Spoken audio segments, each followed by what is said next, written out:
You ask Tiger to calculate. This deals with the order of operations. The final result is 17. Let's solve it step by step.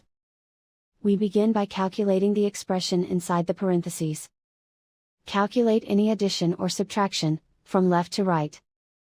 2 plus 3 equals 5. Simplify exponents and square roots. 5 to the power of 2 equals 25. Perform any multiplication or division, from left to right. 16 over 2 equals 8. Calculate any addition or subtraction, from left to right. 25 minus 8 equals 17. And so the final result is 17.